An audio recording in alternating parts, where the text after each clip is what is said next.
We now have scene 7 on the table. Remember when I told you about the 2 main families, and one of the nice people, the regular people, was Mary Beth and her husband Jojer, and her mom and dad did what was an odd thing, and it was a pricey thing, but it was a good thing. When they realized that they were no longer safe in the United States, they left. But before they left, they did lots of things that were planning to help their daughter become one with the Father, to get saved. So what they did, I think I mentioned earlier that they bought a house that had a nice basement, which they had not had before. And they fixed it up for them to have an apartment that we know we're going to have to live 3.5 years. Well, that's what I used to know. For some time, from when the guillotines start to when Yeshua comes back and everybody's safe, appears to be about 3.5 years. Yes, there's a 7-year peace contract, but it doesn't say he fulfills it.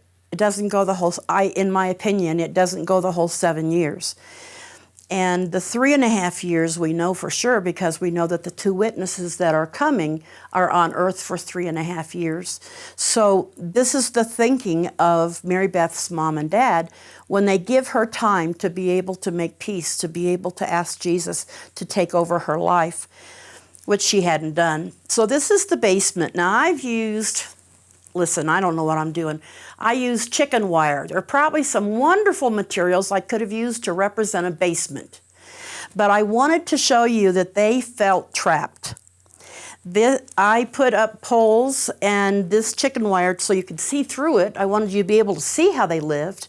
And this is kind of the right, I measured it, and this is the right size of a normal basement. Normal, not lush. A normal basement. And like probably maybe about 20 by 40 feet. And I don't know what that is in meters. This cage that I made just says they were in there all the time.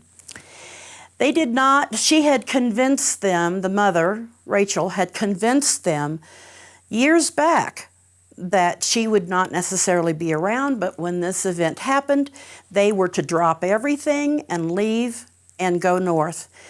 Go up to their house, which is south of Chicago. And they obeyed. They knew that they trusted her enough to know that she would not have said such a thing. And they knew that she had spent, hundreds of thousands of dollars to do this. So they knew she was serious. And in fact, when it happened, they did. As I told you, Mary Beth jumped in her Jeep and took her son, and they went north. And they took what money they had, and they took a tent. I am only guessing now. Later I'm going to tell you all the things I think are going to happen and maybe kind of approximately what order. My dates aren't very good, so don't trust my dates. But I tell you that I think that there are some horrific things going again, even after those, the earthquakes and such. So she put all that in the Jeep and took off with her son, Joey. And I think, I don't know, but I think I recall that she had trouble, and that's why she put the tent in, maybe. I do not know this. I'm totally guessing. But I think maybe the New Madrid, because she went from Atlanta north, drove through Nashville and on up and got to the place that this house was, which was south of Chicago.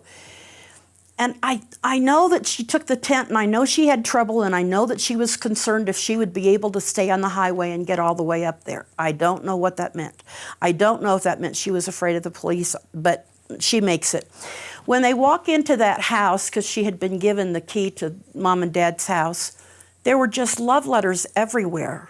And there were love letters that had instructions. If you're here, that means that you listen to me, that things are bad in the U.S. now, and here's what you'll find. And everywhere, in the silverware drawer, everywhere there were letters about this is what we think will happen, this is what you need to know, this is why we ask you never to take the mark of the one world order, because it will mean that you don't have a right to salvation, to live with Father. So yes, they start living in the basement, and they do, and they live there from then on. They live in the basement. This basement had more food than I can tell you, because it was enough for Mary Beth finds out at the funeral that she's expecting another child, and so she ends up having that childbirth right here in this basement. And I put it together as I saw it, which is no bathtub and no shower. I saw this as plenty of water, but only in that little bathroom sink. So she has a baby. There's enough food for the four of them for years. And they find out that the house has been paid for. It's totally paid off, but the mom and dad could have just paid it for maybe 5 or 10 years ahead. They paid the tax, because you've got to have the mark even to pay your taxes, to prove you're a citizen and have the right to own property. So mom and dad paid the taxes ahead. There were utility bills, which were all paid for 5 years ahead. And they knew, as they were learning that they were living in very scary times, they knew that mom and dad were right, that they had done what allowed them to live, and otherwise they would have been dead and decapitated by now. So it was not easy to live in a basement. It was not easy to have, occasionally, because they owned the whole house, they were just living in the basement because they didn't want the police to know that there were lights on there at night. There shouldn't be. So occasionally they would take one candle and go upstairs and have a hot bath. But mostly they lived just in that basement full time, 24/7 for 3 years, over 3 years. So you'll see it's just a normal, looks like a dollhouse. It has a little living area. I remember the dining area. There was, I think, folding tables like those that you get at Office Depot or something, like this size, but it's a folding table, and there were 2 or 3 of them, and I put them here. That was her countertop. She didn't have a kitchen sink. And she cooked there and she cleaned there. She washed dishes in this bathroom sink. It was just a half bath. So I show her sitting there, and that this is Jojer. This is the man who's graduated from West Point. And he had had a very responsible job. I kind of think maybe with something like the CIA, or I think it was bigger than FBI. Maybe it was something DOD, I don't know. But he had a very responsible job, and he was kind of a hub. People gave him a lot of reports, and he was to analyze things and send them on. So he was in the middle of everything all the time. He knew what was going on, but he didn't know to expect what was happening, that they had to live in that basement. And it was his greatest torture, because he was so bright and he had been so in the in. It was his greatest torture that every day he didn't know what was going on. For the first time in his life, he didn't know what to expect, because he had had a dad who was in the inn, and now he's just a guy living like he said, like a mole underground. He hated it.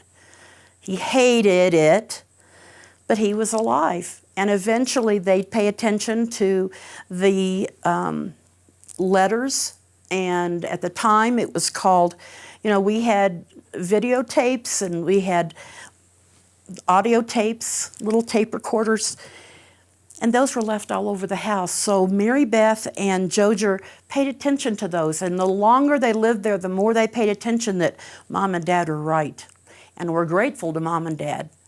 And so we're going to read what they say, and we're going to follow their advice.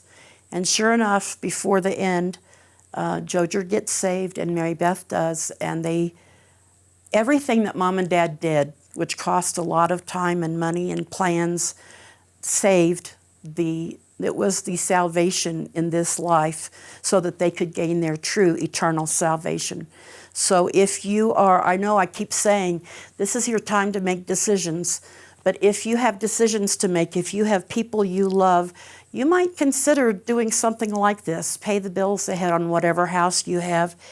Make sure, as this shows, this was the downstairs door to the basement, and this was, it's all about the collapse of the money, and that they had all these canned goods, because you can't see it, but the bottom one is a grocery store that has nothing.